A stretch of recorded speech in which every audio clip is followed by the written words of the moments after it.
God, what is this? Yeah, stay off my front lawn. All right, we're live. Welcome back to BRAP, everyone. This glorious Wednesday evening. We got a full house. Got a lot to talk about. Gonna have an exciting show for everyone. Got two returning guests. And let's go ahead and officially get the show started right now.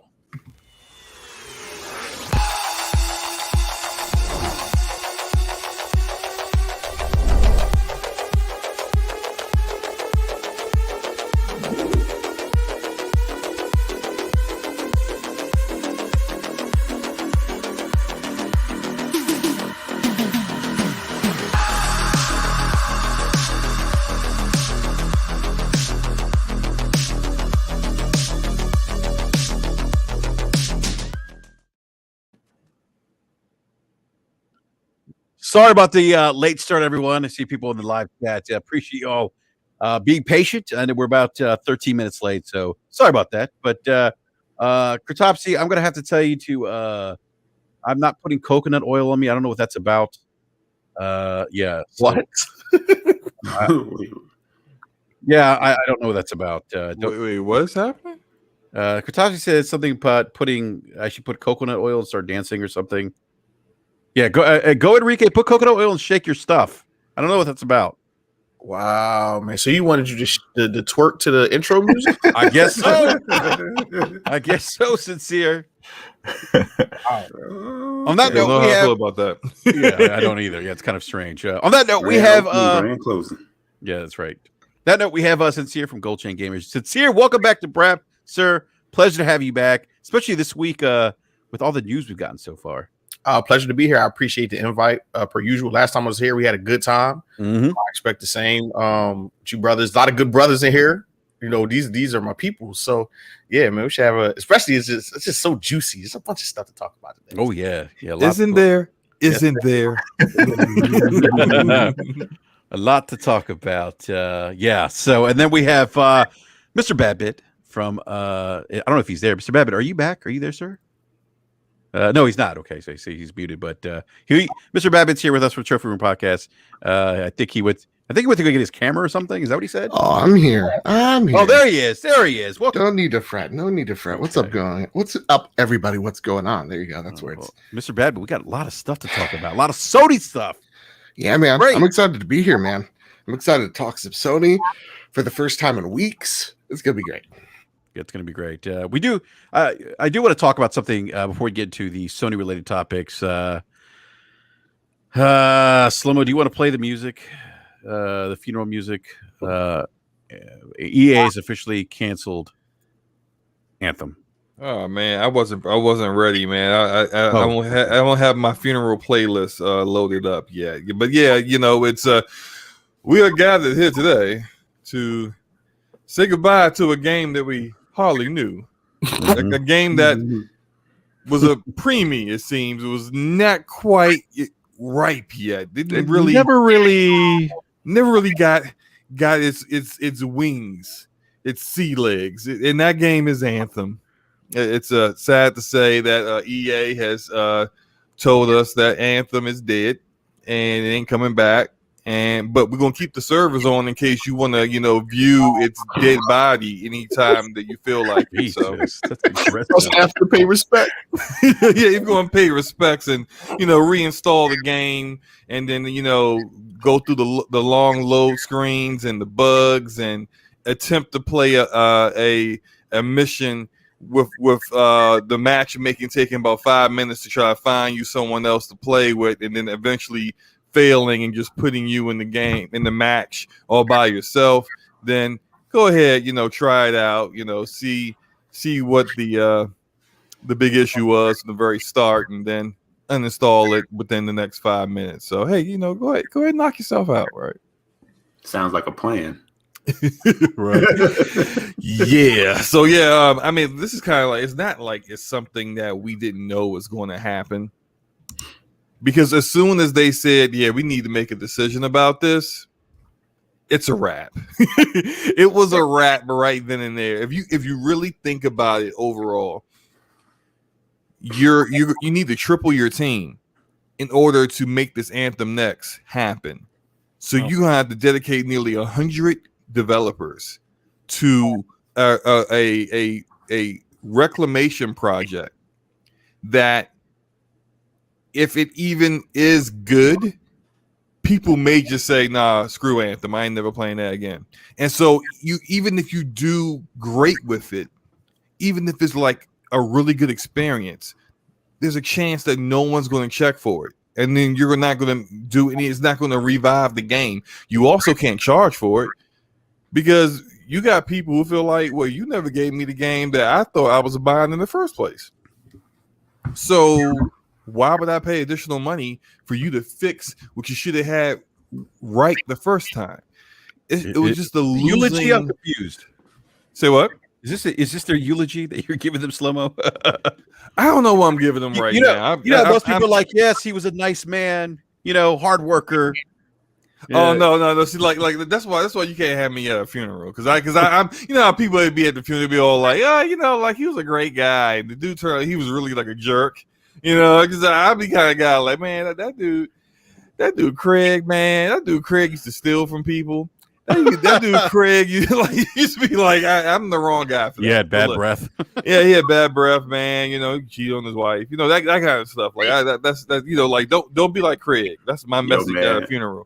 I went to a funeral once where the pastor was struggling to find the words to say about this lady. Oh wow! I was just looking at my wife like, yo, because it was the mother of one of her students, so she felt like we should go, and I'm like, yo, this lady, she must have been a terror.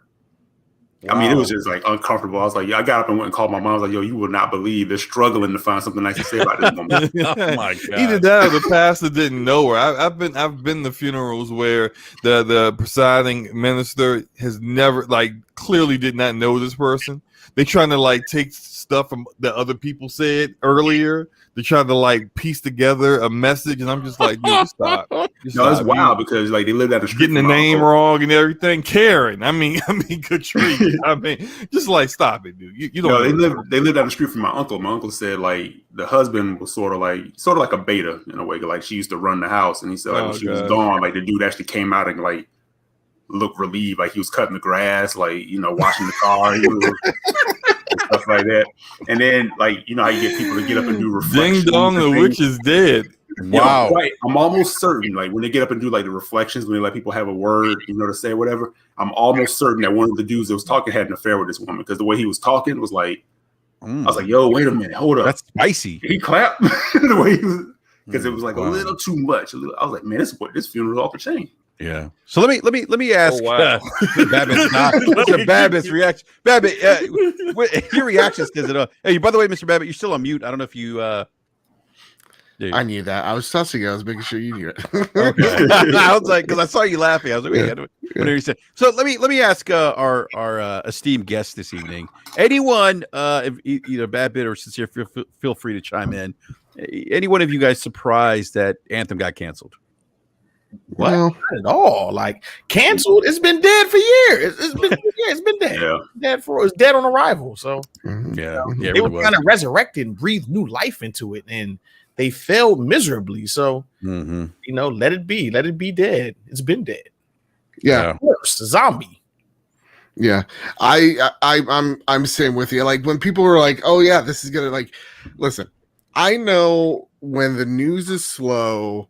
When we're bringing Bethesda back up into a conversation or we're talking somehow about Anthem, this game was destined for what it is, unfortunately, because there was too much wrong with it. Loot and progression was just one of the myriad of problems that was Anthem. It wasn't fun to play most of the time if you were in a Storm class. I was having this conversation earlier with a couple of my buddies, and it's just that's what it was. The classes didn't feel great.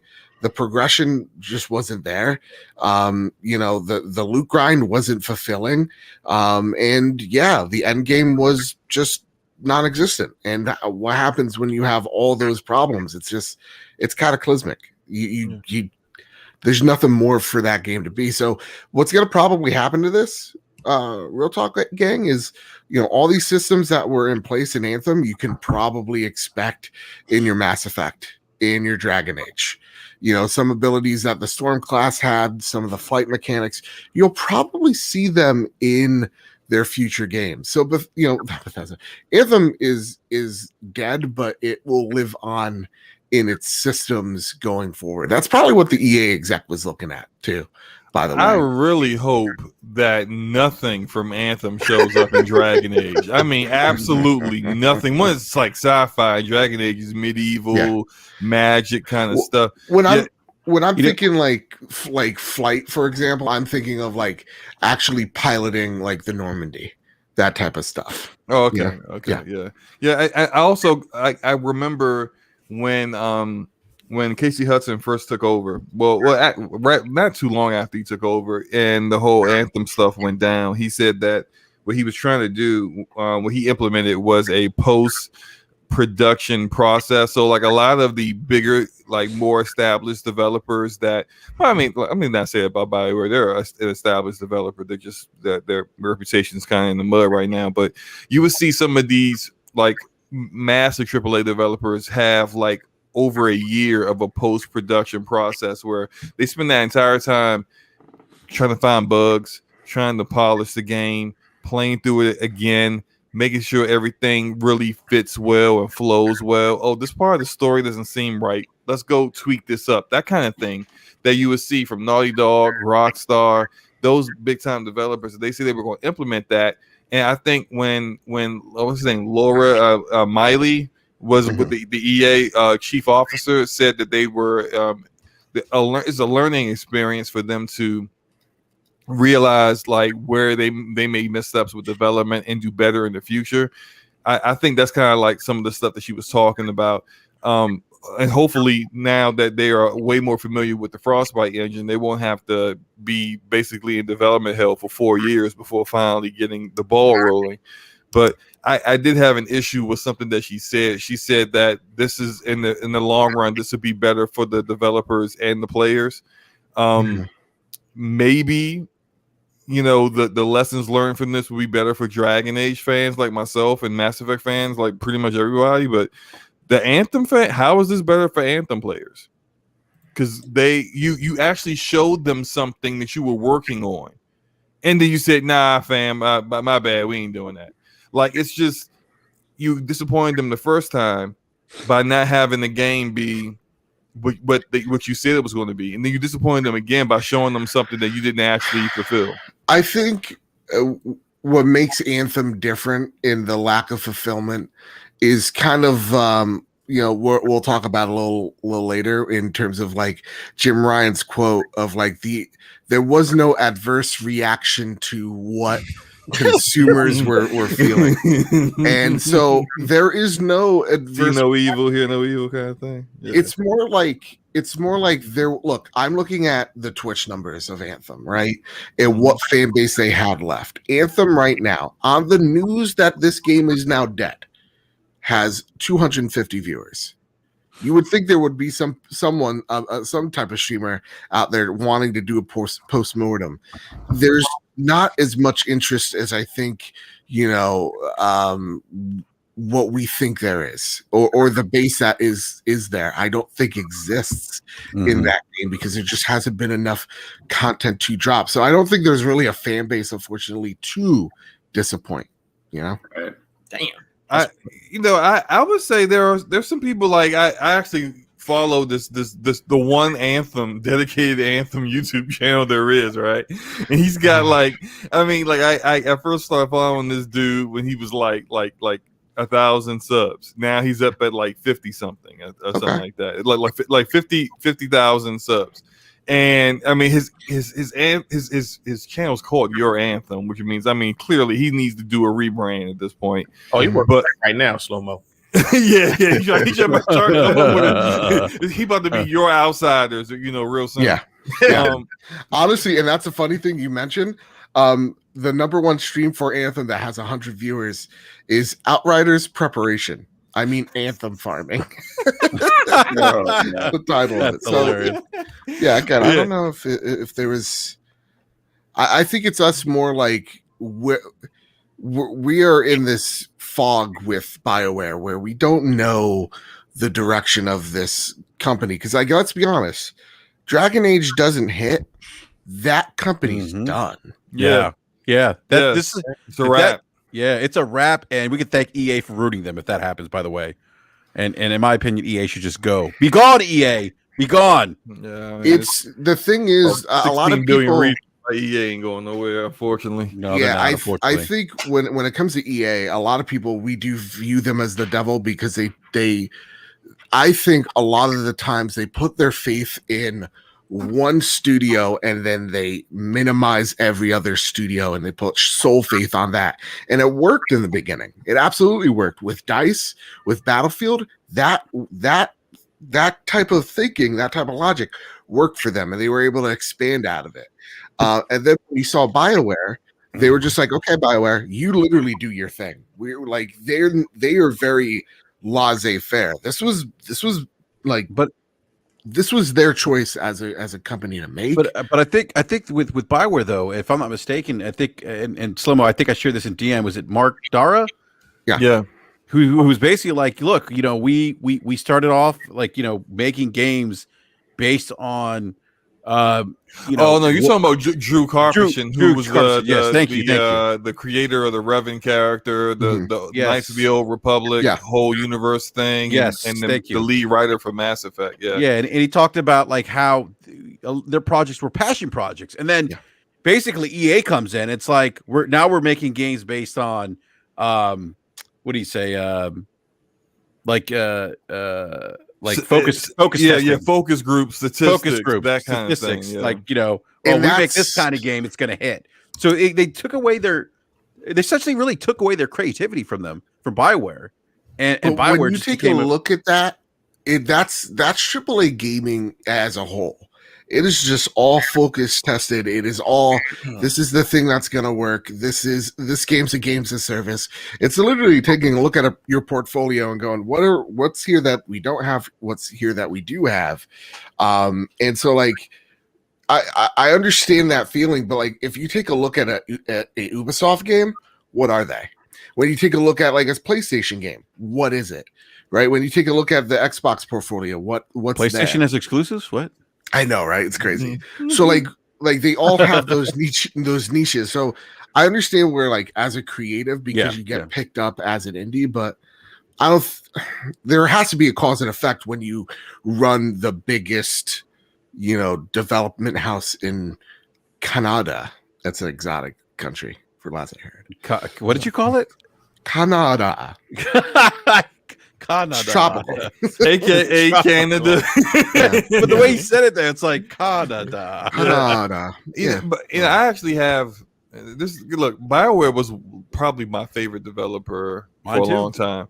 I actually have a book that kind of details their history and the secrets and all this other stuff. That I'm kind of reading through and just kind of seeing like the roots of the company, like back when they were doing a mech game called Shattered Steel it was called, and they weren't even doing like RPGs at that time, and just to see how they started and how everything was very much like, what's best for the game, like what makes this game work the best, like and doing things that were kind of like to the detriment of their own pockets to make sure that like the product that they put out there was the very best, and they see to go from that to where it is now. And I'm reading the book and I'm reading about people who don't work there anymore.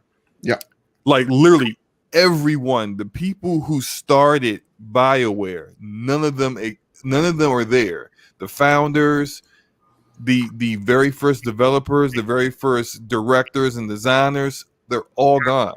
And so although they do have some people who are still like veterans of BioWare there, but just to see like it's not what the developer that it was 15 years ago. It's not a developer that we remember for Jade Empire and KOTOR. With that said, though, it matters who you replace those people with, right? Because when you take a look at like Bungie, for example, 343, oh God, no, when the creator of Bungie, the founder left, I think, before the first Halo, right? Yeah, but he Bungie's still sticking around. But They still they have also one of the had most- Jason, whatever his name is, at Bungie. Staten. Joseph. No, Staten. not Joseph, but Staten. no, they call him like Jason John. I can't remember his name. There was another Jimmy head John. of Jimmy John. Let's call him Jimmy John. I don't have to Google it. There actually was another guy at Oh, Bungie. It was like yeah, but it's like, who do you replace those people with? And like, you see, Yeah, you it's got hard to like replace those people, you got like Luke Smith. You got this goddamn council they got. Like, it depends on how the culture changes when the management leaves. We all often talk about culture. How does it change? It's by addition and subtraction. So again, I think there's been a lot of trouble with that studio, and I think we don't have as much faith as we once did because we didn't find out everything was bad. We let them have one dud with Andromeda, and they're like, no, don't worry. This is the main team now working on this Anthem game, and it was a huge dud, and so we really got to find out. No, there was. This cancer was here a long while before that we got to see it. Yeah, I got a question for you guys, and I know we still haven't got like Sin and Eric and I'm Money's sorry, thoughts on I'm it. muting my mic now. Oh, it's all good. It's all good, bro. No, you're good. You can pivot. But my question to you guys is like, so Christian Daly is the guy that's now the lead director for Dragon Age 4. He was brought in like 2 years ago to revive Anthem. Now, because Mark Dara left, he got switched over from Anthem Next to Dragon Age. And we've seen how like it seems like every lead director for a game for the studio lasts like a year or two, and then he's up out of there. And whether it's his own choice to leave, or he's kind of forced to find an exit. Do any of you guys really think Christian Daly is going to be the director for this game when it launches? Because I'm kind of thinking no. I'm thinking no. Just the way things have gone. I says no. Yeah. I don't think so. We got to hope that the game even ships at this point. Right. So, B, you think Dragon Age might not ship? Man, I don't have any faith in EA right now. Wow. Yeah. Until we see what they do this year, like I don't have any faith in them. They still ship games. They just ship games that's not finished. Yeah, all their games have been half baked since Inquisition. But they'll ship a game though. They'll throw a game out there. I just don't think they will. The confidence in them shipping a game that's fully functional day one, especially a huge game like Dragon Age. Yeah, probably not. That's going against them right now because they're not looking like the team that they were in previous years. And that, I mean, the whole business changed. Games got bigger and more ambitious, and a lot of studios don't look like they're keeping up with the ambition that I don't know if it's publishers putting this on them to be this ambitious. I have no idea. It just feels like there's an influx of developers that can't keep up with that ambition right now, not just Bioware. So, yeah. But why do you think everybody's chasing that ambition instead of like nobody's hitting that middleware where like games are just fun anymore? You know what I mean? Like we don't have like the NBA or like NBA Street or you know what I mean? We don't have games like that where you can just hop on, play it for a couple hours, have a good time, and then you get out of there. Like everything is a game as a service. You got to grind and put lots of hours into it. In your name, bro. Money, baby. It's about the money. Once they saw the cash, especially, we come from an era, and I don't know how old. I'm sorry, Mr. Babby. I don't know how old you are, but you seem as I'm 13 years old. Everyone here is a nice beard for 13-year-old. We're all 13-year-olds. But there was a time where this kind of thing didn't exist, where you can make money on a video game on the back end. Usually everything was front end money. So it was the initial buy, and that was the money that a publisher or a developer made for a video game. So now, with DLC or microtransactions, you have money that's made on the back end, and that's influencing a lot of decisions with developers and how they develop video games. So, EA is probably, the biggest purveyor of this because they, on a yearly basis, they continuously make, I want to say, a large portion of their money on the back end with microtransactions. So it influences the way that they make video games now, which is unfortunate for us, especially us that remember a time when that wasn't the case. Now it's just it's almost normal. Like people love service-based games, man. I just don't know what it is. I mean, I like them a little bit too, so I'm guilty, but I don't know, man. It's just the way the gaming industry is moving towards. It's just the way it's moving towards. And you know, we're getting to a point of we talked a little bit about this on the trophy room this week of we're getting to a point of like no return when it comes to AAA games.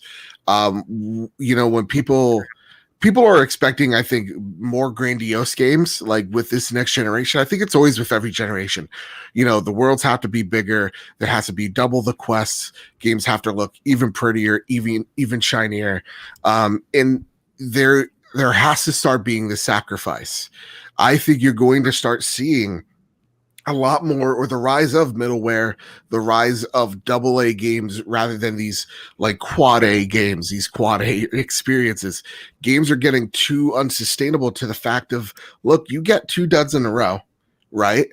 And all of a sudden you're teetering, and you're lucky, this is BioWare's case, and you're teetering on death, right? You have to rely on these games being bangers. And how do you do that? Right? You have to play the politics game of it, of just like, well, okay, what's working with Destiny? You know, it's this loot-based thing. What works with Fortnite? It's a social interaction. It's that battle pass. And so like, that's why you see all these companies take these safe bets, because the safe bets get them cash. That's why every publisher has to have this games as a service title, because that's the thing that's going to give them the long tails. Like, even when we take a look at what Microsoft's doing with Game Pass, they even said it like, listen, I know we have 30 something studios now. Don't expect every one of these to be AAA games. A lot of these are going to be AA games. A lot of these games are going to be some indie games, some passion projects. And that's awesome, because those games are probably what the developers actually want to make. Right. So, you know, I do think, you know, when people say, is God of War going to be a smaller experience? Yes. And I think more games are going to be that smaller experience, because it's just costing too much to make these games.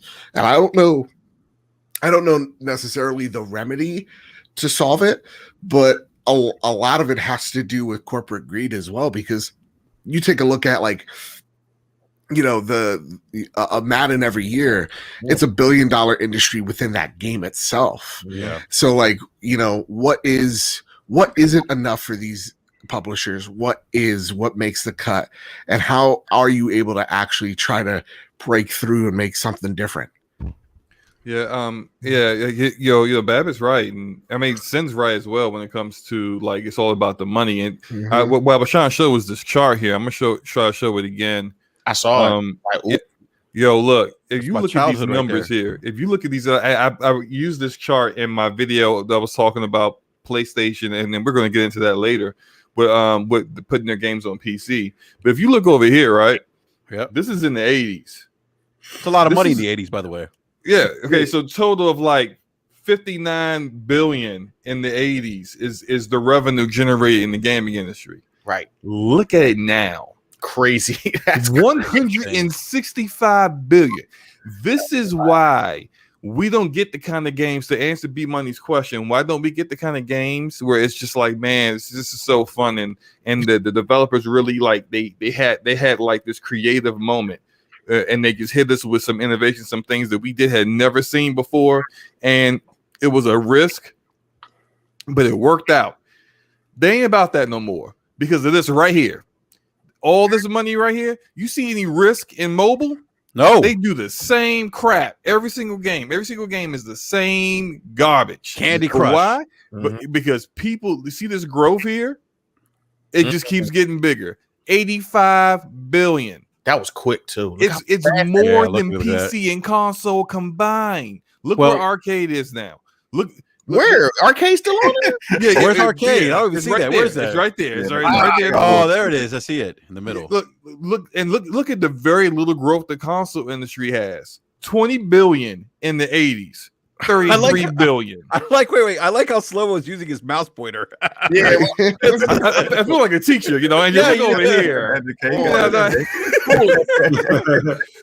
But and we can talk about later why PlayStation is getting into PC.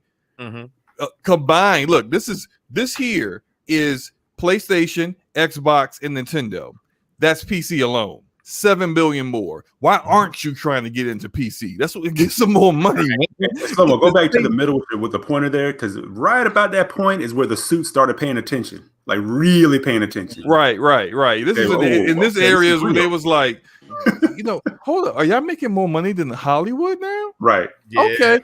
This is why we got Google trying to get into the gaming industry. Amazon, they tried. Yeah, it failed, of course. But like all big business, it's like, why not try to make more money in an industry where everybody's making money? It's like we get into these console war mindset. We think, Xbox is going to quit because they're in third place. Slow-mo, I got a question. They're making money. Slow-mo, I got a question for you. That chart, is VR part of that? Okay, hold on. VR is right here. Yeah, it started late. See, my pointer is a little too big for it, right? But this is VR, right? Well, actually, I'm sorry. The VR is the pink one. That's pink one. Here's cloud. Here is X Cloud and Stadia right here, like that little shade off the pink. That's all that is. So that's all I wanted to just show real quickly. Like this is a grand example of why we can't get no innovation no more. Because when it comes to big publishers, all they care about is getting the part of that right there. Well, Slow-mo, let's can we bring this back when we talk about Sony? Because I love this absolutely. Chart. Yeah, let's bring that back. I think this is where your THQ Nordics come in, because I think they're kind of realizing that there is a middle road. Like not everybody cares about Surface games, not everybody cares about mobile, but there's still people who want like that single player, quick, that AA experience. That is a viable place. Maybe that's why they're buying so many, because if you hold them that many chips and they can produce and they can churn them out, you're seeing a return on that. So you kind of hold down that market where everybody's kind of ignoring it because they're chasing the persistent online, the always on, Destinies, and people who had no business getting involved in that are chasing it. Yeah, that's very true. And it doesn't work. So I guess like THQ is sort of like, all right, y'all keep paying attention over there. We're gonna buy up all these like studios that you're not really paying attention to, and they're gonna start producing and churning out. Yeah, and a lot of those games are gonna probably be not great. A lot of people aren't really paying attention to them either, because they've bought up a lot of your favorite developers, and people aren't recognizing that. Yep. And that's the other thing. When we talk about Microsoft, we talk about Google, we talk about Amazon, we talk about Apple. We throw them in there from time to time. We have to also take into account, and this is my fear. This is just my feel the burn fear. Is like, video games are getting bigger and bigger. These companies are obviously trying to get into the market in various ways. A lot of it seems like it's distribution if you're Google and if you're Luna, but the fear is, look, if I'm a big AAA company, I'm also looking for a buyout as well. If games are getting riskier and riskier to make, if games are hundreds of millions of dollars of an investment that might fail, that's a big freaking risk. Like I like to point at Halo being one. Halo is a $500 million risk, $500 million in that project. That project needs to make money. That thing needs to print hella buku cash. If I'm Ubisoft, if I'm EA, if I'm Activision, you're taking a look at the games as service model and you're kind of going, okay, so the problem with games is, after a month or 3 month span, it's now essentially an old game and the tail is kind of just ended. But if we can introduce these expansion packs, if we can introduce these DLCs, if we can introduce these battle passes, breathe new life into these games, they get a longer tail and we get more revenue over time. So like games as a service is probably one of the models that have kept a lot of these companies around, because again, if you're relying on just solely day one sales and it just doesn't deliver for you, you're in a whole lot of trouble. So yeah, gaming is getting. We keep having this talk, and it seems like it's getting louder and louder as years go on. Is when do we hit the ceiling of sustainability? Yeah, well, I think that's why if you look at Game Pass, I think that's where services like Game Pass help those middle, developers, right? Those smaller studios that are making those AA experiences, right? That's where I think something like Game Pass can really help those. Because let's face it, like without maybe something like Game Pass, those smaller games might not get any kind of playtime or any level of engagement. That is the one. I know some people are critical of Game Pass at times, but to me, from the industry standpoint, that's a great way to get your product out there without having to rely on, oh my God, I need X amount of people to buy this game so we can break even. Perhaps now you cut a deal with Microsoft. Hey, we got this great game. We want to drop it in Game Pass day and date. And obviously Microsoft's going to probably pay you some kind of, I don't know, upfront fee or maybe residual revenue based off of Game Pass subscription. I don't know what Microsoft's doing. I know they dropped the bag for a couple games that have come to Game Pass. Yes. So especially that'd be more if advantageous for they, this. they can't save them all though. No, What's that? No, they So can't. somebody's going to fall through the cracks, and that's the other side of it. And I'm agreeing with you that Game Pass is great for that. But I know a lot of people say, well, it's the best this, the best this, and it's the best that, and it's great, but somebody's going to fall through the cracks. Yeah, I agree. E. Somebody's going to get lost in the shuffle. There's not because not everybody can go to the dance. There's going to be some studios who might have a good product and might have a good game, but it's like, no, you're not fitting into the revenue at this point. And then where do they go from there? Yeah. And I feel like that's a lot of the fear of Game Pass is the future of Game Pass. Mm-hmm. And I would say, it's fair because I think we take a look at it like things of old and we have like those, we get the nostalgia case. From what I've heard from developers, from some people on the inside, is that genuinely great. Like genuinely, a lot of it is like they pay you this amount just to get your game on the service. They give you X amount for games, downloaded, X amount played, and it's genuinely just another way to also advertise that game that you usually would get overlooked.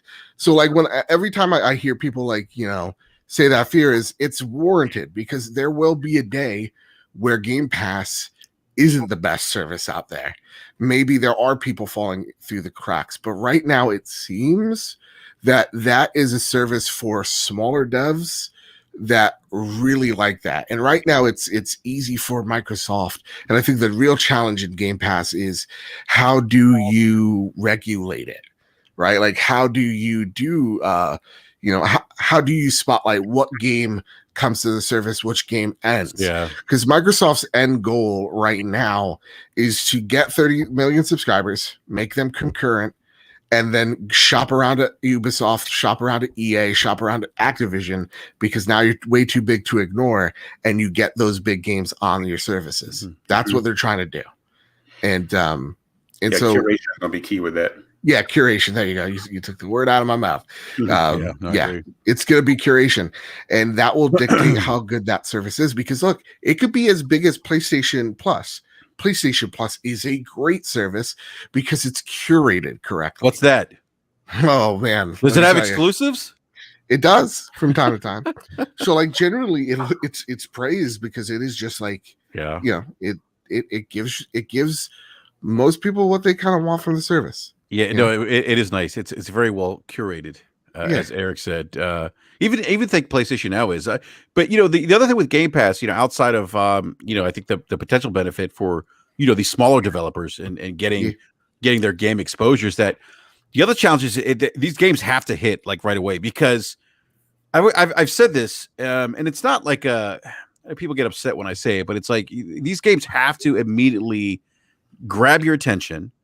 And keep a high level of engagement, because if they don't, you're going to be like, you know what, this game, that adage of, oh, it was free in Game Pass. I mean, it's not free because you're paying a subscription for it, but it's that mindset of, well, I didn't have to pay $60 for it. I'm going to put it down, right? I think you're more likely to stick with the game if you've made a significant investment, into that product. You're probably more likely to give it another chance per se, kind of like a bad relationship. If you invest a lot of time in it, you may be like, hey, you know what? I don't know. I see, because like I take a look at that argument and I'd be like, well, who's still playing Anthem, right? Like I bought that game and I dropped that shit in less than 10 hours.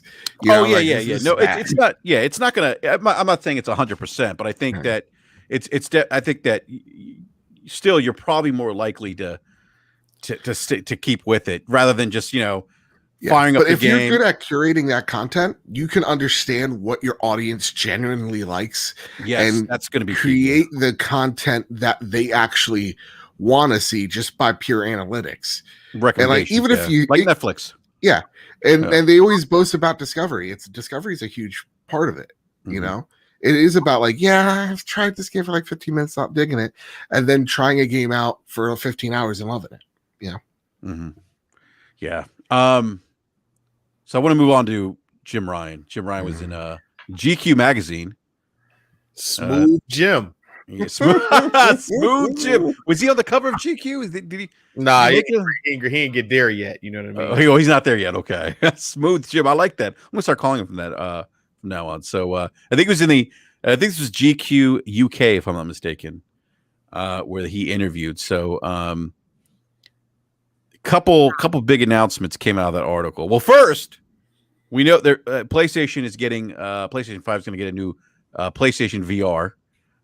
The focus is it's not something that's untethered like the Oculus Quest 2, which I have, which sadly enough I really don't use. I like it. So the Quest 2 was completely wireless. The Quest, it is, yes, it is completely wireless, which is awesome because like if you play Vader Immortal and you walk around your room, oh my gosh, wow, and you don't have to worry about wires. It's awesome. Nice. Yeah, and you can buy a cable like to hook up Oculus Quest 2 to your PC for those more demanding VR games, right? Like Half-Life Alyx. Okay, so the wireless is almost kind of like how Switch is less of a you get less performance when you're on handheld versus docked. So the Oculus Quest is like it's not, your performance isn't as good when it's wireless, but when it's wired, it's better. Yeah, you could play like Half-Life Alyx, like in that with its, yeah, you're right, because it's using the PC hardware, right? At that point, you're just streaming it to the headset. I see. Yeah, but, see, I guess that all right, I get it, but like this is the reason why I haven't touched VR yet, because it's not quite where I want it to be. I want it to be completely wireless, and I want the performance to be like seamless between a wired setup and a wireless setup. I mean, it's not there yet, Slimo, but Quest 2 is a pretty damn good, in my opinion, advancement in VR. If you think about just going wireless, cutting the cable, if you will, because there's some really good games. Now, obviously, it's not like the level of like visual like the visual fidelity of like a Series X or PlayStation 5, but there's some really good experiences there. I call them experiences because that's kind of how I refer to VR, because it really is an experience. Like playing Vader Immortal, like you're in a spaceship and like you're walking around the spaceship, and it's mind blowing. And then you meet Darth Vader in person, and he's tall. That's really mind blowing too. And then there's some really good experiences. And then there's some other things like you can watch like Netflix on your VR headset, which I actually like, because you like sit in this cabin, like this big cabin. It's like a mansion almost. And you got like this huge TV. So I was watching The Witcher on that. It's pretty cool.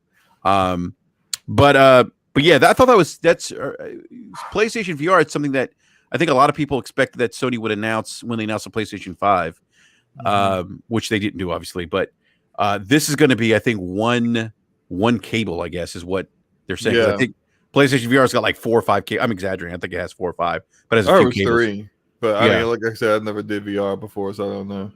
Yeah, and I've actually, it depends on the version. Okay, I think it's about 3. 3. It's a lot. Yeah, it's a lot. Yeah, and I don't own PlayStation VR. I don't know if anyone on the panel has it. I've never. You do, Mr. Badbit. How was it for a VR experience? Like, have you? And I don't know if you have like Oculus or anything you compare it to. Yeah. For me, like as someone who's tried Oculus for like a couple of minutes, it's very much it's a capable little machine that could.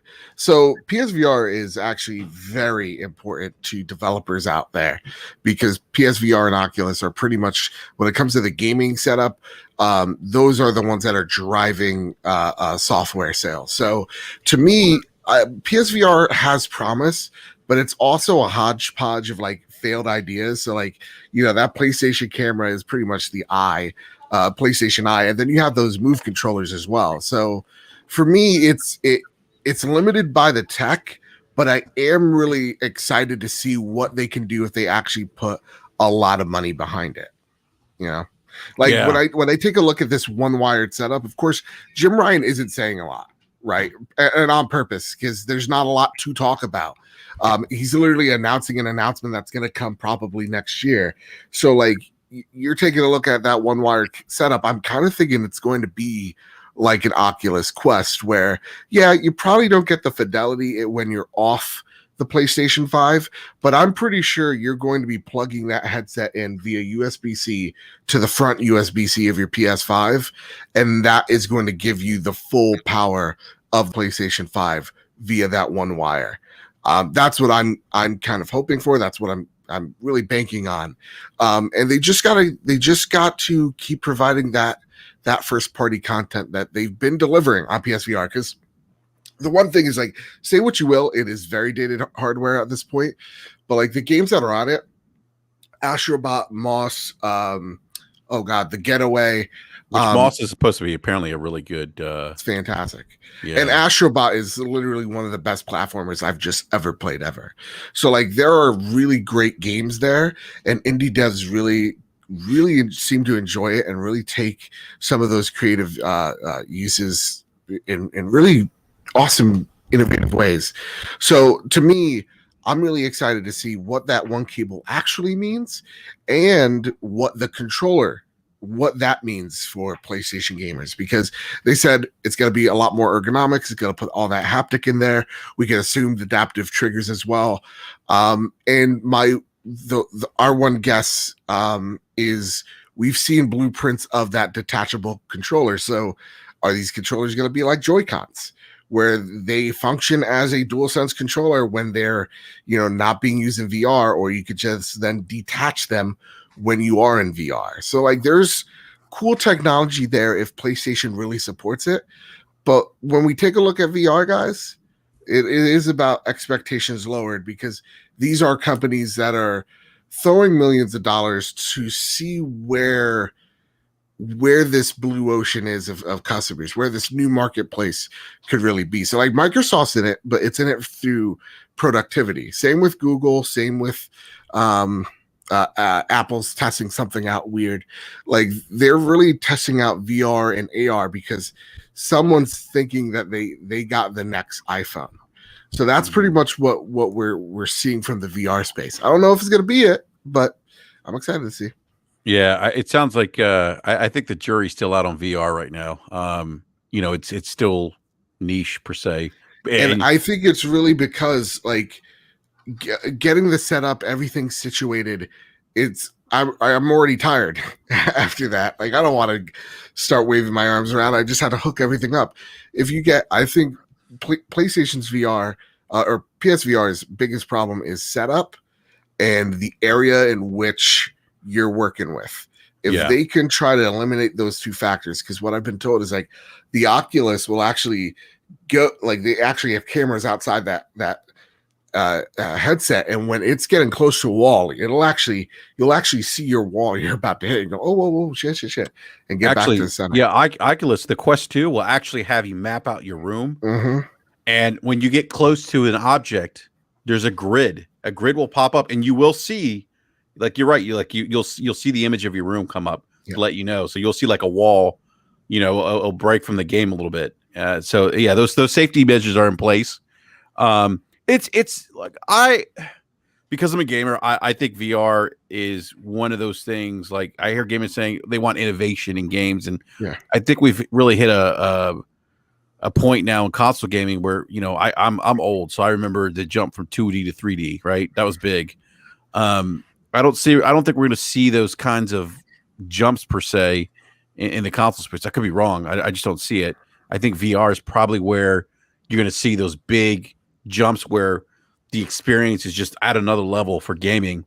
And that's the one thing that excites me. Again, now I don't use my Oculus Quest 2 enough, but that's because, I'm I've got, other platforms I'm gaming on primarily right now, but I'm excited to see what Sony's going to put together. Absolutely. With PlayStation VR. I think it's good to hear. I was excited to hear that they're still moving forward with it because they do have, some good content. Like you mentioned, some games like Moss, Astrobot. They've actually put some pretty good content into VR, and so I'm glad they just didn't throw their hands up because they didn't sell gangbusters and are moving forward with the new VR set. So the other thing you mentioned. I just want to say real quick, go I ahead, think their lack of sales with PSVR isn't really indicative of the product not being like great or anything, but just VR in general. Because even though it didn't sell like you would expect a PlayStation product, especially a PlayStation product where in this past generation where they sold over 100 million PlayStation 4s. Just because VR didn't sell like in double-digit millions doesn't mean it wasn't successful. It's still the most successful VR headset to be sold, period. So that's with the Oculus and the Vive and the Index and whatever else VR headset you could think of out there also competing for that same market. It's just that the VR market is just really small. So I think it's going to remain small until the technology gets to a point where people are comfortable with it and people don't feel a certain way about having it on, and also the price reaches a point where it can hit mass production, because even with PSVR being the cheapest, it's still too expensive for some people to even give it a shot when it's not your traditional gaming experience. But then I gotta spend $200-$300 just to try something that I don't know whether I'm going to like it or not out. Most people are just going to say no. And then you look at like Oculus, which launched at like $400 or $500, and the Vive, HTC Vive was $800. Yeah, like and you the have Oculus to be all the way in on VR to spend $800 on a VR headset. Yeah, the Oculus Quest 2, it launched at 300 and then 400. But you're right, someone like if you bought a console, you've already spent that money, or if you're interested in gaming, are you really going to want to go to VR? Or are you going to want to go to a console? And it's an expensive investment. You're right, man. Like it's not cheap. I think you said 600. Was it 500 for the Vive? Because I think the Vive's the most expensive one. The Vive is what launched at like $800. Yeah, the Vive. It was that's really, although it like. I think Steam's is like 1,500. Yeah, the Index that's the real deal, though. Yeah, and that's probably the best headset out there. It's the best VR out there, but it's $1,000, and that's just, even though it's sold out. But I don't think Steam made like a mass number of indexes to really, make it so it wouldn't sell out. They made just enough. They did a good job with that, and basically knowing what the market was for it and having just enough of that. But yeah, it's not in a place where you're going to really get any more than what you're getting out of it right now. Yeah, no, that's a great point. The other thing that's noteworthy in this article is that he talked about they asked him about the roadmap for 2021 in terms of games. And they ask about Returnal, which I'm actually looking forward to. Housemarque's game. Hey, I'm all for it being pushed back. By the way, I was a little disappointed at first, but then I'm like, you know what? Let it bake. Don't release things broken, a la EA, which you talked about earlier. But he said that they're feeling good about Returnal, Ratchet and Clank, and Horizon Forbidden West. Now, no mention of God of War, by the way, which I still don't think God of War is going to make 2021. I don't see that happening. I could be wrong. Yeah, I could be wrong. I know they teased it. But Returnal, and assuming Returnal hits and it's a good game, and I'm a little bullish on that because Housemarque's some of the games they've done in the past. I know this is kind of a newer game for them because they've never really done a big AAA game like this. but they certainly have the talent to potentially pull that off. But Ratchet and Clank looks awesome. Insomniac, Horizon Forbidden West, which is, I mean, I know some people didn't like the game, but I thought it was one of my favorite games this console generation. Those are big. I mean, just those 3 titles alone, that's pretty big within the first year, I think, in my opinion, for the launch of a new console to have 3 games like that. Plus, the other games that are on the console, the Demon Souls, Spider-Man Miles Morales, which has done very well. I mean, Sony is firing on all cylinders right now. And I think you would agree with Mr. Badbit, the host of the Trophy Room podcast for the gamers. But I forgot I just butchered your. By the players, for the players, where each and every week, thank my you. best friend Kyle talk about the latest and greatest of all things PlayStation. I would agree. Yes. Well, I think everyone on the panel would agree with that, right? Yeah. Yeah, they definitely got a nice slate of games coming out soon. Maybe it's just me, but Soccer Moms in Space looks good, but why do you call it Soccer Moms in Space? Because that's what it is. A soccer mom. Are you saying the protagonist looks like a soccer mom? That she drives a minivan? I just realized what he was talking about. Like, what soccer moms? Bro, it's like the only reason I said it is because wow, man. Yeah, only reason I said it is because for the live gold games, they got camo back something weird game, and I'm like, soccer moms in space. All right, I'm with you now. As soon as I saw the first trailer, I was like, okay, like she looked like someone who she drives her kids to soccer practice, and she's really supportive. On the sideline, like that's what, and she wants to see your manager. I guess. Yeah. I don't know. Are you saying she's a Karen, Mr. Badbit? Oh yeah, absolutely. Karen, listen, Karens get a bad rap for not wearing masks and really just being horrible people. But listen, let's be honest. They're going to be out there in the front lines getting it done. That Karen, she's going to get things done.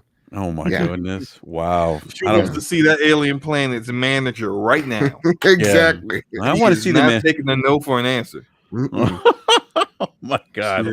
Yeah. Oh, my goodness, Slow-Mo. You wild, man. You really are, man. That's... Yeah, but like for me, for Returnal, it's literally Groundhog's Day, but with aliens, and I'm down. But that game still needs to prove itself because it is Housemarque. Yeah, it is Housemarque, but they've never made a game like this. That's true. Yeah, that's the true. one thing that I keep looking at. I'm like, oh man, this gives me kind of like Aliens meets like Doom vibes. I'm kind of in on it, but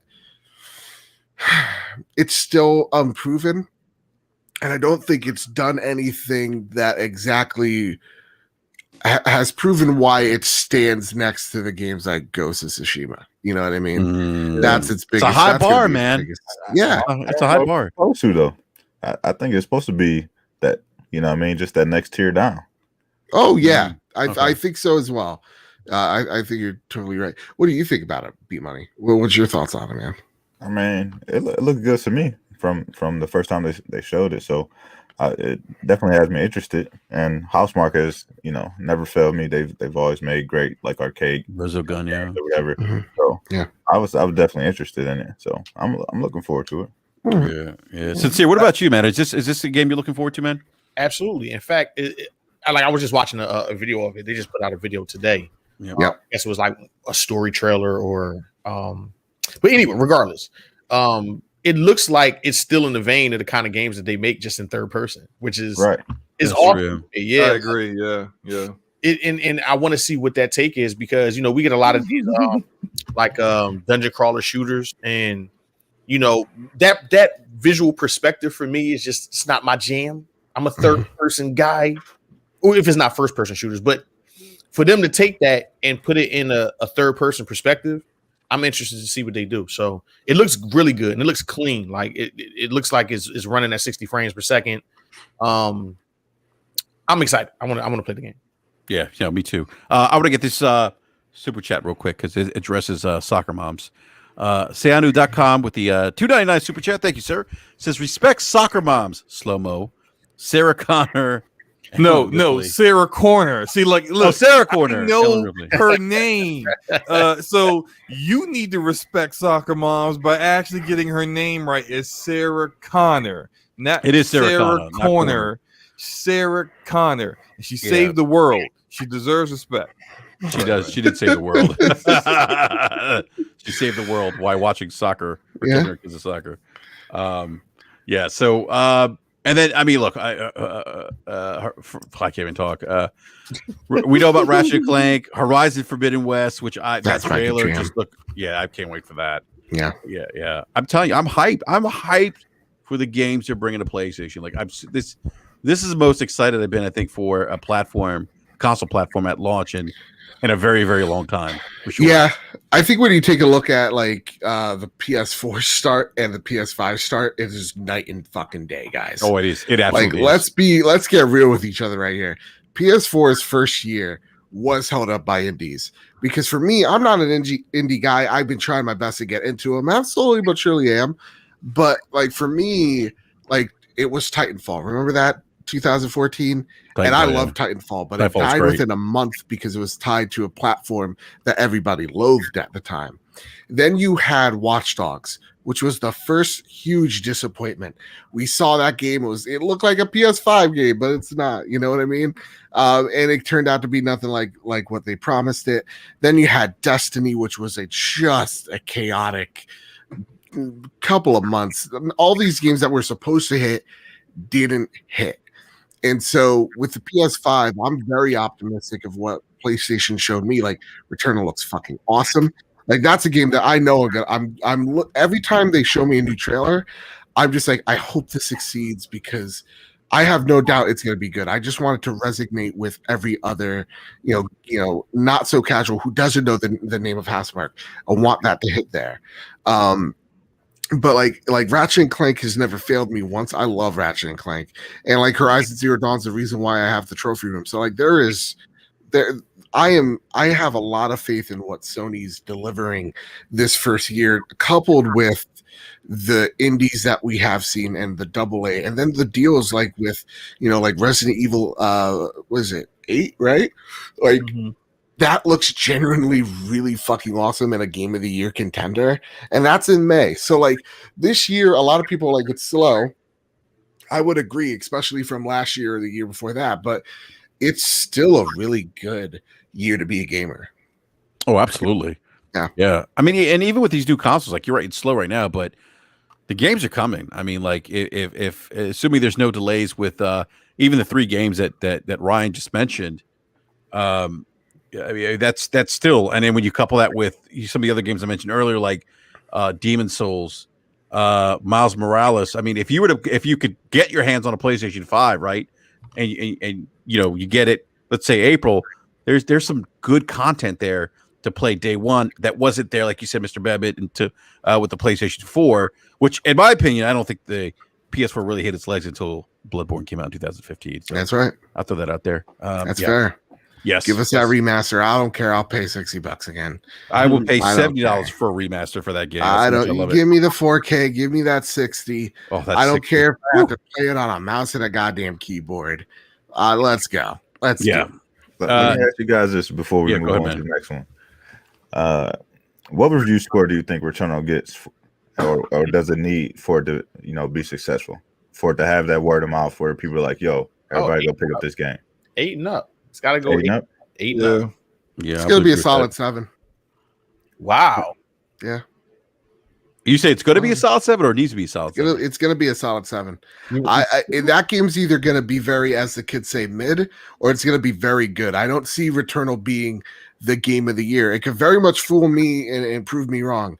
I know Housemarque could make a great indie game. Does that translate to a AAA game? Do they have that team there? Can they translate that not just combat well, but can they tell a good story? We haven't seen them do. So is that story element going to be well? Is the end game of that content going to be, bringing you back constantly? I don't know. So I could see this game being like a solid 7, or I could see this game being a nice old 8.5 and it being really great and Sony buying them because Housemarque needs a home. Yeah, if it's in this game $70. Yeah, that's what I asked that, because if it's a 7, it's getting swept under the rug, and Sony gonna act like they never even know what the hell this game was.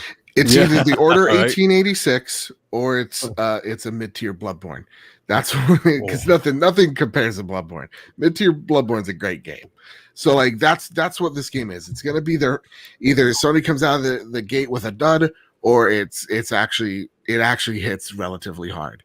But I also have faith in Herman Hulse and Shuhei because they know a good game when I see it. I've heard a lot of stories of like Shuhei looks like a nice man who follows the trophy room on PS Trophy Room on Twitter, but when you get him in a room, he is like, how is this fun?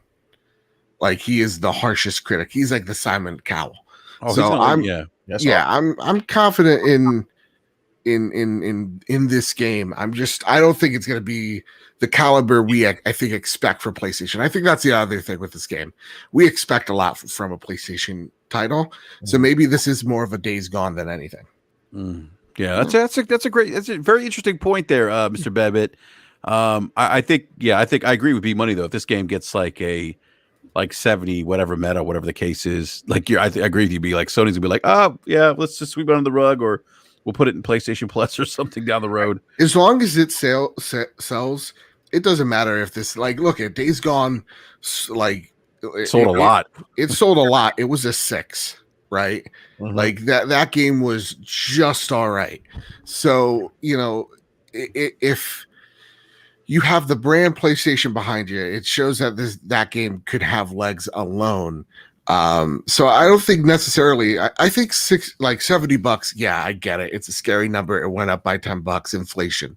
But at the same exact time, I think it does change the narrative a bit. So we'll really have to see when this game comes out. Again, I have faith in Housemarque. I want them to succeed.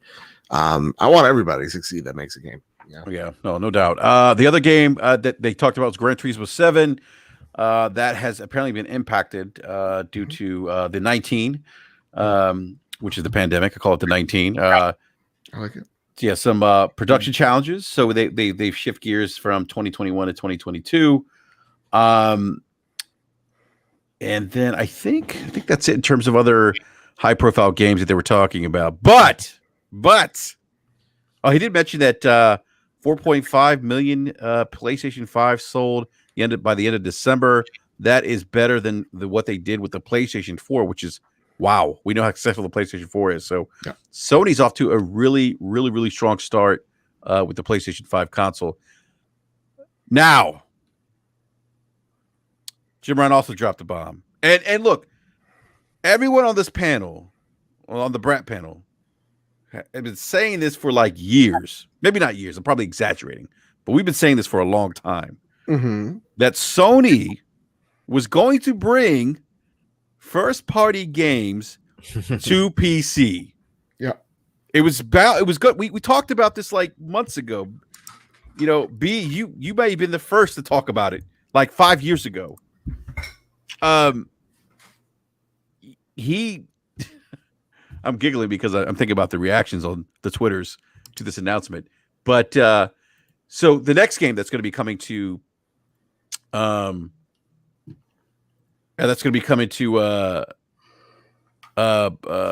PC is Days Gone, which we just talked about. Yeah.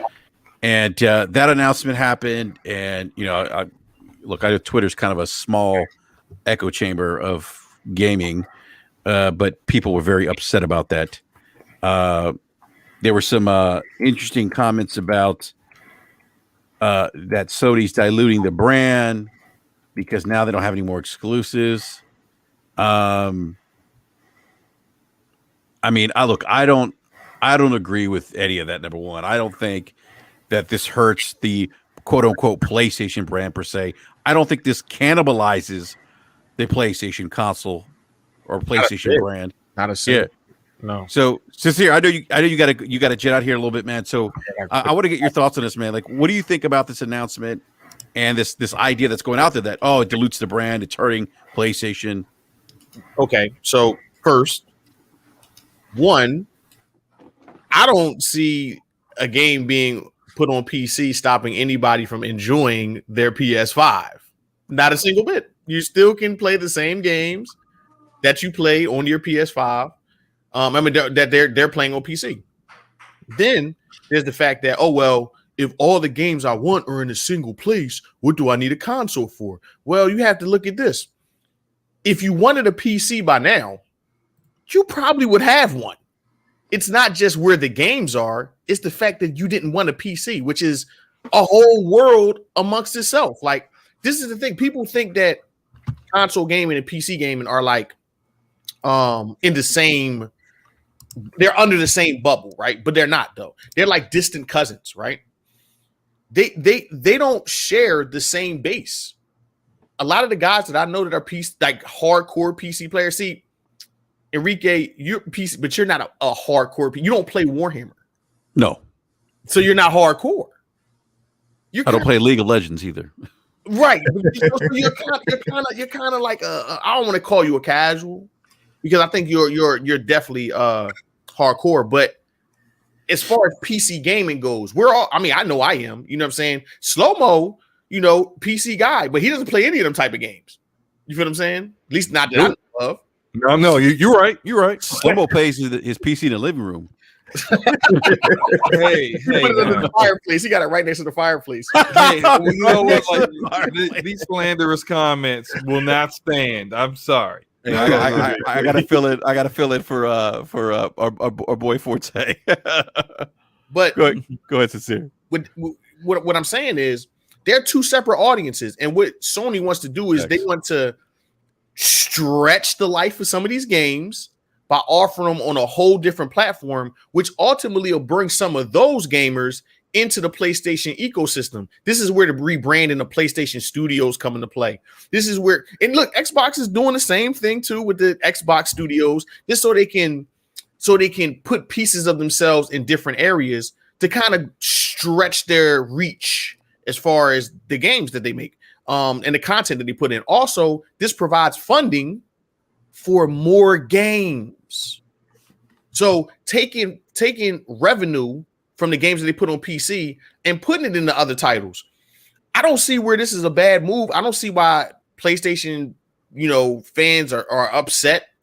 I don't see it's all a win. It's a win for everybody. It's a win for PC players. It's a win for PlayStation players. And it's damn sure a win for the corporation because they get to stuff a bunch of money in their pocket. Yep. A win. Yep. Yeah. That's a great point. The only people that are upset are losers. Jeez, I didn't want to go. Oh my god! No, listen.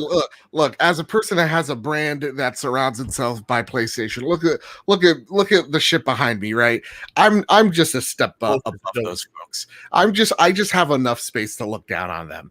If you tie your fucking whole entire personality, your self-worth into that piece of plastic, God help you. God help you and your family. Yeah, it's a tough joint to see people lose their minds or have that kind of emotional attachment to a game being placed somewhere else where, one, you can still play the game. The game didn't leave your collection. Mm-hmm. Also, the game that they decided to put on PC is like 2 years old.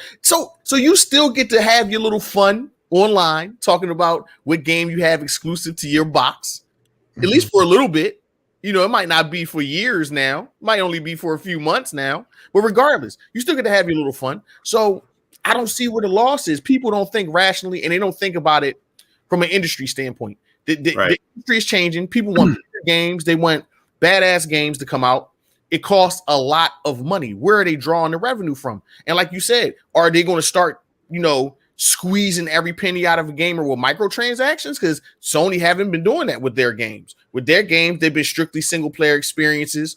You buy it one time, you have most of it, unless DLC or anything like that, which people lining up for. Please give us more DLC for some of these games, right? So with that being said, where does the revenue come from? The revenue has to come from other places. You have a market in PC where people want to spend money on these games. They want to play them on their platform. So it's better to appease them, and it doesn't harm your base that you're building now. Because I'm going to tell you like this. That announcement ain't stopped one person for paying a scalper $800 for a PlayStation 5. And I'm going to leave it at that. Facts. Hey, real quick, this here, I know you got a jet, but I do want you to plug your channel and everything and let people know where they can find you as well, man. Oh, yes, I appreciate the invite per usual. It's always good talking to y'all brothers. It was nice talking to you a bad bit. I'm going to check you out. I actually to your channel, man. Good stuff. Good work, brother. Thank you, man. Thank you. And nice talking to you, by the way. I'm sorry I talked way too much. No, that's all good, man. I was enjoying listening too. So, yeah, man. Censor_GCG on Twitter, YouTube, Gold Chain Gamers, and pretty much everywhere else is Gold Chain Gamers. www.goldchaingamers.com. You can find everything there, man. I appreciate the love, y'all. Y'all be good, man. All right, Take thank care, you for bro. coming through, man. Hey, the sin. Peace. Yeah, I want to get these super chats real quick. I have Kent with the $5 super chat. Says, "Who cares? Take nothing away from PlayStation gamers. Bigger audience equals more revenue equals more investment into development. Continue cycle." And then we have the Ashton Luca. What's up, Luca? The $5 super chat. Thank you for the super chat, Luca. Says, "I'm just coming through to let y'all know that I lived. Somehow I'm thriving during this global panorama." Hey, so can I jump in real quick? Yeah, go ahead, man. Go ahead. Because actually, we were talking about this, on the gamer's perspective last night, and I've talked to you guys about this. And the way I see it is, if people are upset about this, first and foremost, it's the games that are not moving anymore. Yeah. Right. Anybody who's looking for Days Gone has Days Gone. Nobody's like, well, I'm holding out for this. I'm holding out for it. If you are a holdover for PS5, you are a really small fraction of the PlayStation base that was looking for that. Most people who have it got it. So Sony's looking at like right now it's a dead game. It gets more life when you put it out on PC. And that is just the truth of the matter, is that they need to be doing this kind of thing because, like Jim said, game development is much more expensive. Even Sean Layden was saying that, right? So you got to figure these ways out. And if for those who are concerned that it's going to be like Microsoft and day and date and this and that, the way I see it right now, I don't know if you guys agree, Sony first party, they're making money with their first party, right? So there's nothing, we don't have any anecdotal evidence per se that says that they're looking to do the same thing that Microsoft is doing. Microsoft is sort of playing from the behind position where they're trying to, they're going more of what they consider the consumer friendly route to get the attention, right? I think the only way Sony starts to move in that direction is if they are seeing evidence, pure evidence, that the day and date is completely working.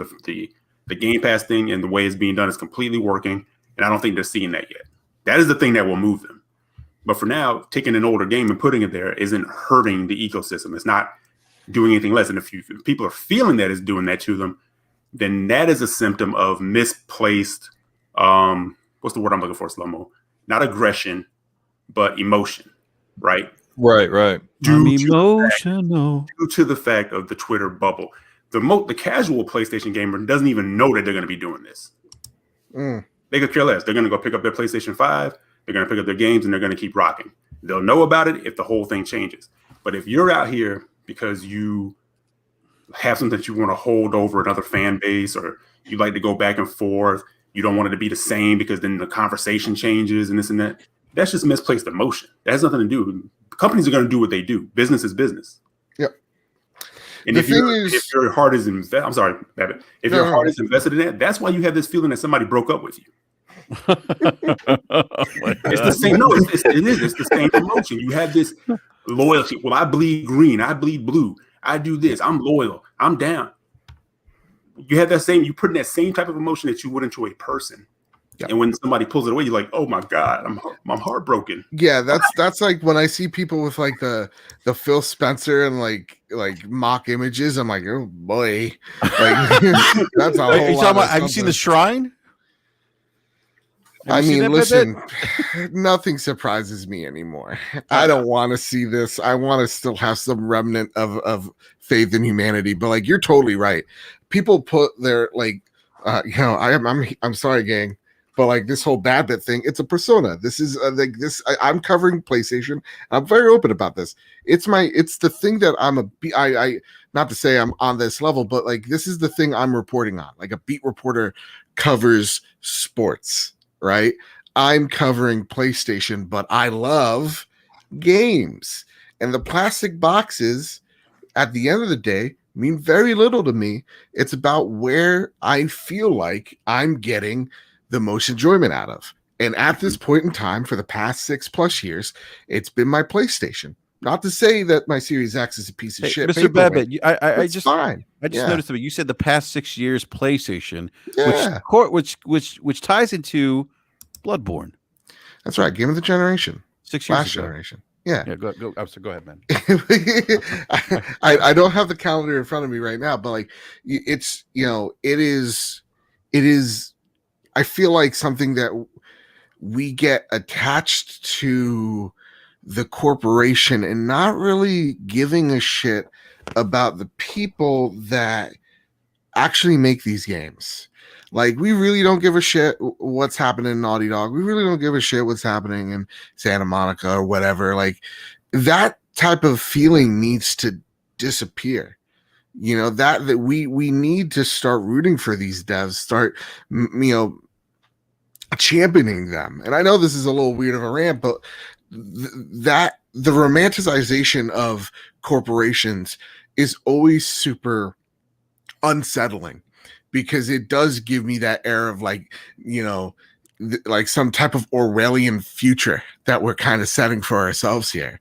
So like when it comes to games coming onto PC, long rant, I'm sorry, fine, this is awesome. More people get to experience the games that I loved in the past 6 years here. And guess what? If it becomes like Last of Us 3 comes out and it's day and date PC and PlayStation 5 or PlayStation 6, whatever have you, that's totally fine.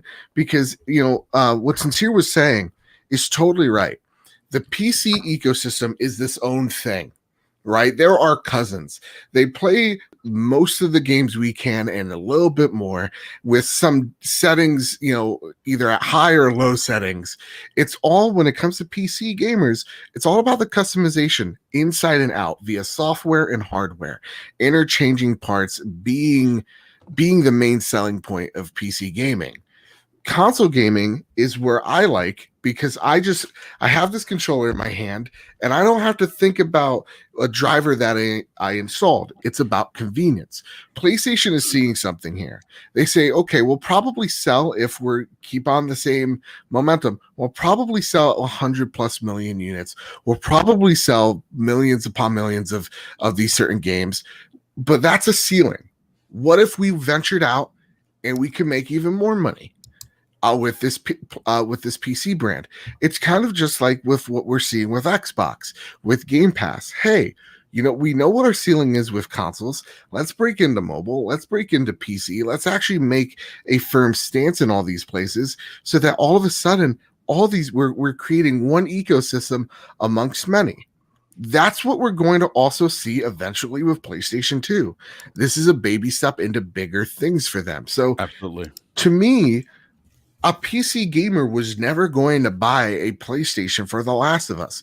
They may have wanted to do that morbid curiosity, and now that it's there, they'll be like, "Oh, okay, I'll pick this up." Mm-hmm. I've only seen PC players like, they'll be like, "This is my PC and this is my Nintendo console," because there'll never be a day where Nintendo comes to PC.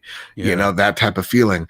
Where when it comes to like PS4 and like your PlayStation, Xbox, you're just like, yeah, those games look cool, but like, I want to customize this thing. I want to run the mods. I want to run it on high. I want to get all the frames. I want to get all the resolution buffs. So that's really what it comes down to. And if you're really this sycophant that like cannot get over the fact that someone else is going to enjoy your game, like I've said this on the trophy room, I don't give a shit if this game is on an Xbox. More people get to enjoy it. Cool, good for them. Like, for me, being a PlayStation gamer means it's about the ecosystem, not about the Jim Ryan, because he really doesn't care. He doesn't call me up when I get sick. Like when I got Rona, surprisingly enough, Phil Spencer didn't give me a call, nor did Jim Ryan. Shuey didn't call you? Not even Shu. We weren't following each other yet. But maybe next time. He's working on it. So yeah, you know what, Mr. Babbitt, you bring up a great point, because this has always been my argument when this came up a while back when Horizon was going to make its way to PC.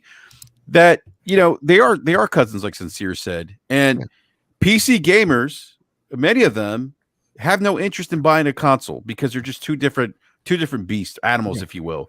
Yeah. There's some of us like me, Slow-Mo, you, Mr. Badbit, who own, a gaming rig and game consoles, right?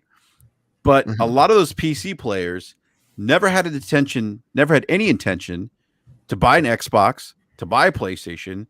And so Sony's not cannibalizing the PlayStation. They're not devaluing the brand per se, because those individuals were never going to buy a PlayStation 5 anyway. Right.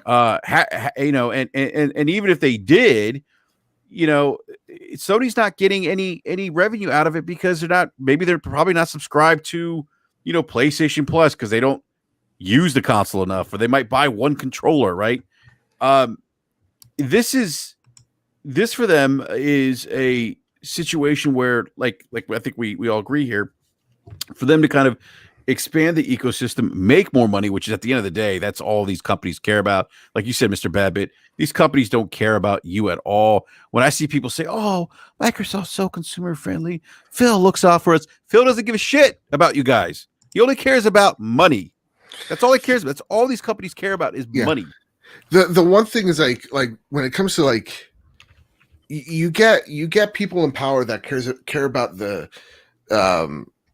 I guess the ecosystem or the innovation aspect of it. I think that's what Phil comes at it through a very unique perspective where, at the end of the day, this thing needs to make money. And he's never really shied over that fact either. But he's really about, hey, listen, we can put out games better. And that's what kind of Game Pass is essentially, is like, we can innovate the way we distribute games to people and break down those invisible barriers. He's kind of like a Steve Jobs light in the fact of like, hey, here's my big picture idea. All these little Steve Wozniaks, you make this happen. And they're very straightforward as well when it comes to Game Pass. Of like, we still don't know the formula when we approach, people or whatnot. So like, they're pretty straightforward. They're, again, it like when I hear Jim Ryan talk, it's not like, oh man, this guy's a gamer like me, he gets it. No, like Jim Ryan's a suit.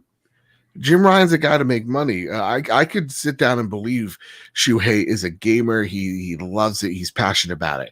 Herman Hulst is another like Phil likes figure where he is a dev. He has that experience. Yeah, real quick, I kind of want to, and I'm not picking on our good buddy Glorious Boy here, who hangs out with us every weekend. But this is kind of the mindset that I was talking about. I think we were talking about, I think what you were, Mr. Badbit and Eric, I think you guys were talking about this too. Like this idea that you don't want to piss off your hardcore fans. I'm like, well, how are you pissing off your hardcore fans? The end game here is quality content, right? Mm-hmm. If you're getting quality content, that's all that matters. Real talk. You're getting what you paid for. You spent $500 on a console. Yeah.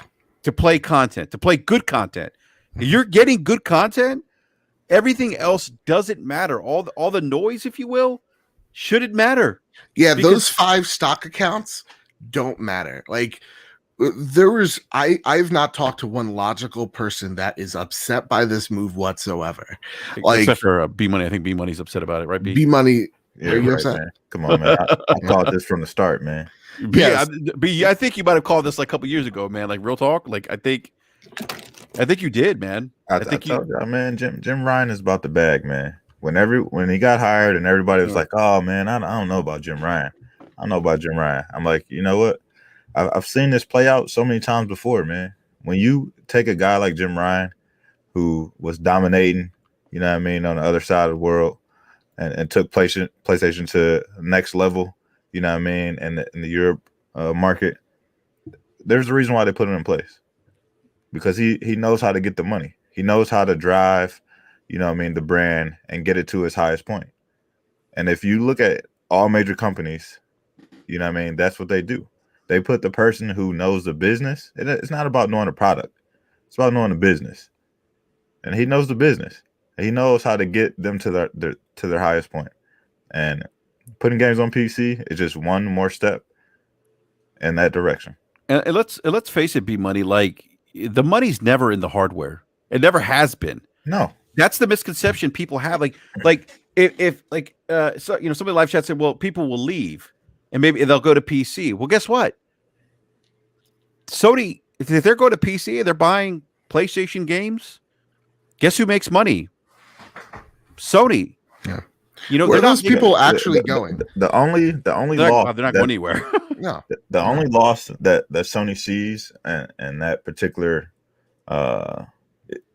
point is if you are a console gamer, let's just say you're the guy who buys 4 or 5 games a year. You know what I mean? You buy the 2Ks, you buy the Maddens, and you have a PC, and you're like, you know what? I don't really need a console because Sony only releases 2 or 3 exclusives that I mess around with each year. I can just go get on my PC. So now those purchases you were making on that PlayStation store are no longer there. You know what I mean? You're not buying your Madden on the PlayStation store anymore. You're not buying your 2K. You're not getting the microtransactions from that anymore. That's not going to Sony. You know what I mean? That part of the money is not getting broken down. But if you go over to PC and you buy, you know what I mean, The Last of Us or Days Gone or wherever the case is, you know what I mean, Sony's still gonna get that bread off that end. They just take the loss on the extra purchases that you would do on their platform. Yeah. I mean, hey, look, it's I don't understand why people think that just because in this small community that a certain number of PlayStation gamers do not like this move and foresee a dip in quality of the first party games due to pushing their games onto PC or having to take it into account the multiple different SKUs that show up on PC will mean that the quality will dip, or what does he mean when there was no major outrage when it comes to this? Well, this is what he means. You are a drop in the bucket. You are not as big as you think you are. And yes, you and a lot of people who agree with you were all over Twitter shouting to the heavens that you didn't like this. But that, in the grand scheme of things, isn't what Jim Ryan's talking about. He's talking about a massive number of people not agreeing with this. And it takes more than just, say, 40 or 50 people on Twitter to do that. Period. This is going to happen. This was going to happen whether you were outraged or not. Period. Yeah. What are you going to do? Are you going to... Well, first off, you're going to buy the games anyway, okay? Because they're coming first on PlayStation 5. So you're going to buy the games. And you're going to enjoy them because they're quality games. And then eventually they'll go to PC. And so what? Because it's a different market on PC. The graphic I showed earlier showed 40 billion revenue for PC and 33 billion for console. There are different gamers over there that Sony doesn't have any money in. That's $40 billion that could have been, they could have had a piece of that pie. Throw up the chart, Slow-mo. All right, I'll show it again. They didn't get any. And so they want some of that money, period. Yep. Now, if you think that you can protest this and you're going to, well, we ain't going to buy the games. All you're going to do is bring those games over to PC even faster. Because if they don't make their money that they thought they were going to make on that game on PlayStation 5, all right, let's put it on PC and see if we can make up that revenue a little bit sooner than we thought. Yeah. Go ahead. Sony has literally done the math. You're seeing it right here on screen, right? The guy with the Parappa the Rapper Twitter profile doesn't really matter in the grand scheme of things. Every move a corporation makes. Parappa the Rapper? Yeah, it's something obscure. Like every major Parappa the Rapper was fire, by the way. Man. It actually was a good game. Fantastic. And they're like, bring them back, right? Like every person that's like Vita lives, there are 18 other people that disagree with them. So like PlayStation or every corporation's taking a look at and analyzing every step they make to see if there's an adverse reaction to it. With Horizon being on PC, nobody left. Everybody stayed. And PC players got to experience that game. That game was #1 on Steam for a few days. They got their money out of it, and they moved on. And that's what Jim Ryan's saying is like, hey, games are now easier because now we're practically kissing cousins with PC. We can make more money on the tail of this. We can introduce a whole new skew of gamers to our ecosystem. And ecosystem literally just meaning Sony first party games. Let's do this. It totally makes sense. So like, to me, don't take anybody says anything on Twitter, take it with the largest grain of salt you ever seen in your life. Yeah. That's why I call it the bubble. Yep, it is the That's bubble. I'm going to get these super chats real quick, and then I want Slomo to kind of point to his chart here again. Give me a sec here with the Mega 3000 with the $5 super chat says, I get what you guys are saying, but if all Disney Plus content was available on Netflix, nobody would sub to Disney Plus. Exclusive content matters. That's not exactly the... Okay. You can still buy that content on iTunes. Yes. Here's the thing, though. Right. That analogy doesn't work. It doesn't work. Because also Netflix and Disney Plus is on literally every single device that's out there as well. So that's more of a better comparison in regards to hardware and not strictly just software in the subscription service.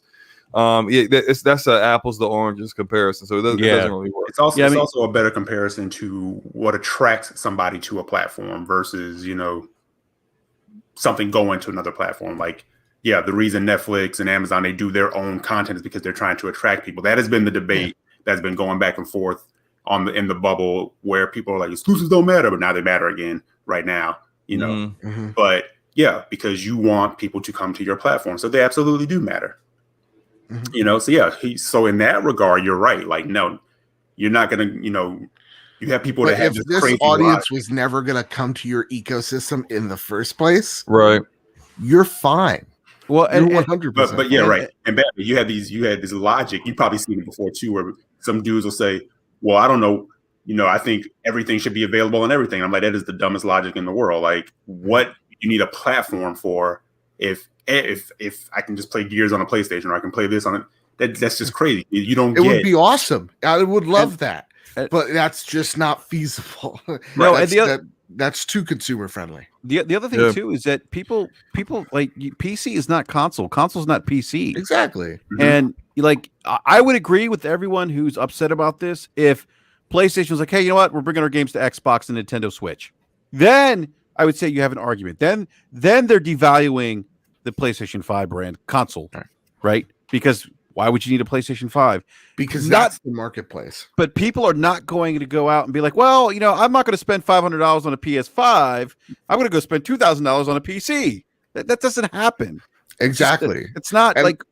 That's what people lose sight on, is that this, like, again, PC is its own sector. So it's not like, oh shit, I can play Xbox Game Pass on my phone. I'm not buying an Xbox Series X. No one has ever said that ever, right? It is literally separate ecosystems. You have mobile here, which is the biggest sector of money making. Then you have PC gaming. Point to the chart, Slow-mo. Then it's us. Look at the chart. Look at the chart, goddammit. That's what we're looking at here. Yes, but there is and yes, is there crossover? And yes, is there bleed through? And have some people left PC to go to console? Yes, PC. Yes, absolutely. There's been migration back and forth, but it's not this grand flip a switch. Oh shit, my games are on, or PlayStation games are on PC. Well, now I'm only going to PC. Doesn't work like that. And they've done the math, and it shows that argument isn't right. Yeah, because even if that argument was right, and I'm sorry, then I'm totally done for the night. I'm taking off my headphones. Look at Xbox right now, right? They are selling better than they ever had, ever. They had their best launch, period. I don't care what your thoughts are on them. I don't care if you think Phil Spencer smells. The fact of the matter is they had a very successful launch of their hardware, and they're having a very successful launches on Steam. Look at Sea of Thieves. That game's still on the top 5 of Steam. I think it was like number 2 or 3 or something around there. They actually had 6 bestsellers on Steam last year. Yeah, 6 first-party games. Holy shit! Like Those games don't sell on consoles. No, they don't. They sell better on. They're selling better on PC, which is interesting. Exactly. So that's an additional revenue stream that they would not have had. So much so, and this is how PC is so different, right? A PC gamer would rather spend $40 to $60 on Steam than get the game for a subscription almost free with that trash Microsoft store. Yeah, that's how different they think. Nah, I'm not doing that. Look, it took Sea Thieves floundered on PC for months, a year or more. Put it on Steam, boom, selling like crazy. On Xbox. No, on Steam. I mean, on PC. On PC, it was available on PC. Oh, Game Pass. It didn't blow up on PC until it jumped on Steam. Yeah. This is why they're putting Forza Horizon 4 on Steam. This is why all of their first-party games are going to be on Steam, because they realize, you know what, we suck at a PC storefront. It's you know, for once, they actually have their finger on the pulse of where they are. And when it comes to PC, they are trash at any application that they make. All of them, garbage, right? So, you know what? Why are we trying to, like, it's not like they're not trying, right? They keep making updates for like the Xbox Game Bar, which is getting better. The Xbox app, it still sucks, but it's getting better. Trash. It's still trash, but it's getting slightly better. But in the meantime, why are we missing out on sales? Put our games on Steam and give them a 30% cut. That's we're getting 70%. Initially we were getting 0. So might as well get some sales out of this, and it's working. Sony sees this. Our games are way better than their games, and their games sell on PC. Horizon Zero Dawn sold 716,000 copies in 3 weeks. Say that again, Soma. Horizon Zero Dawn from launch in 3 weeks sold 716,000 copies. That's all they needed to know. Yeah. About their games. A 2-year-old game did that. Hey, let's get all of our old crap over there. and again, that's the thing. Like, the game released at full price. It wasn't like it was discounted or nothing. They pulled the Nintendo. Exactly. And people still bought it. Again, all these people with the concerns were like, Netflix does this, Hulu does that. Different entertainment, different conversation. Those apps are still on every type of device, like we mentioned earlier. They've literally looked at what you're saying. Anybody that has a problem with this have looked into what you're saying and said, we've done a cost analysis, and we're saying that this is okay, that people are going to be genuinely all right with this.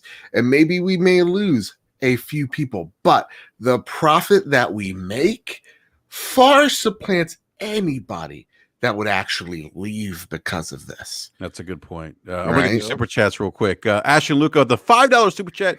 Thank you, Luca, who said, not Parappa the rapper, laughing my fucking ass off. Oh my God. And then we have Tactical Gamer with the $5 super chat.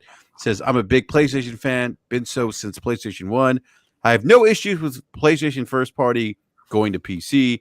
I'm a PlayStation fan because of quality, their studios and IPs, not exclusivity. That's a great point, Tactical Gamer. And then we have, I just missed one. Hold on a sec here. Everborn Saga with the $2 super chat says, is a world where Microsoft acquires Valve? No. Wait a few months. Hey guys, I got to bounce. Got an early morning, so yeah, no doubt, E. All right, E.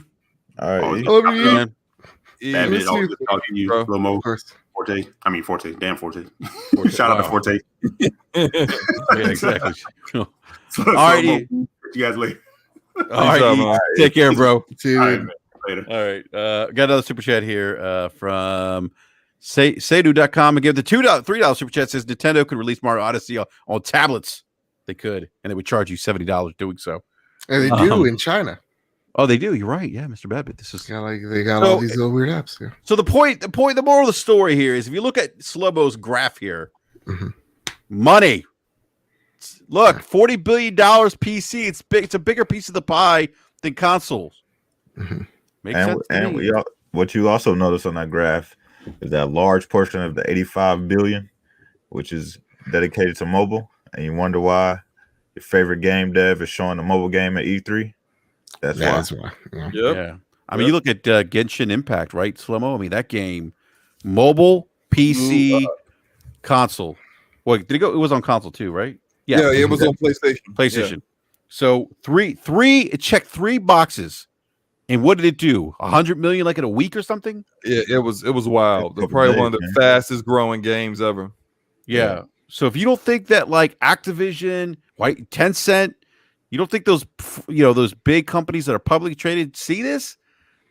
I mean, yeah, Tencent's all over this. If you ain't paying attention to what Tencent is doing, you're not paying attention to what's going to be happening in gaming in the next 10 years. By the way, MiHoYo, the developer for Genshin Impact, they're not a small team at all. They're like 500 developers, and you think, wow, and of course it's a Chinese developer, so most Chinese developers started to become more global now. They weren't before; they were more insulated. But prior to Genshin Impact, they did another game called Honkai Impact.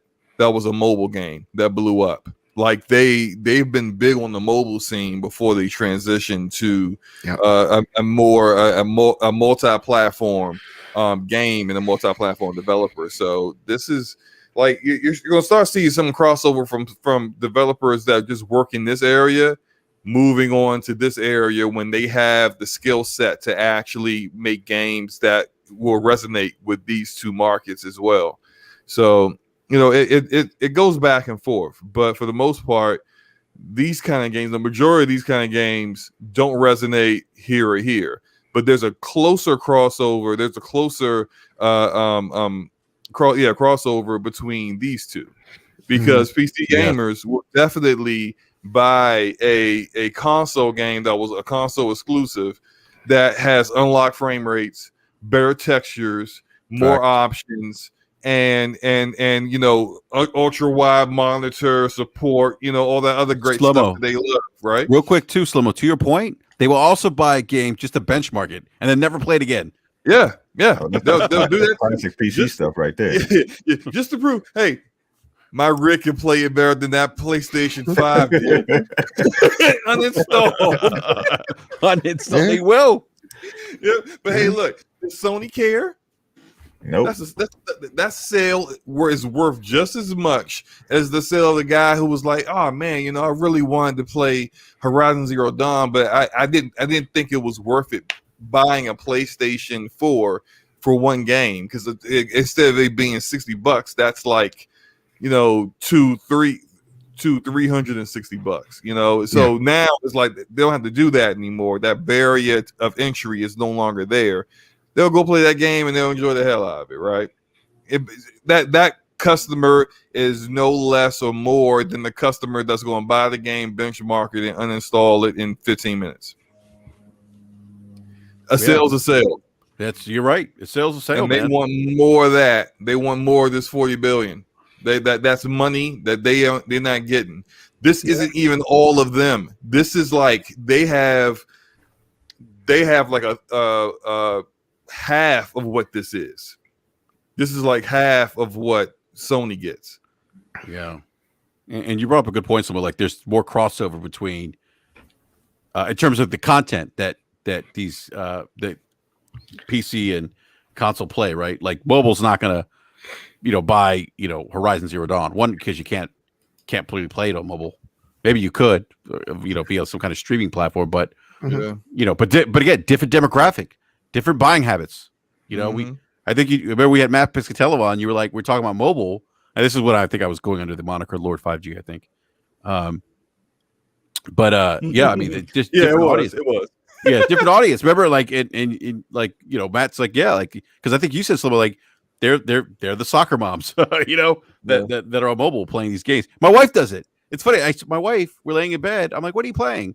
she's playing like some puzzle game Yeah. on her phone, and I'm like, I said, honey, you know what this means? She's like, what? I'm like, you're a gamer. She goes, no, I'm not.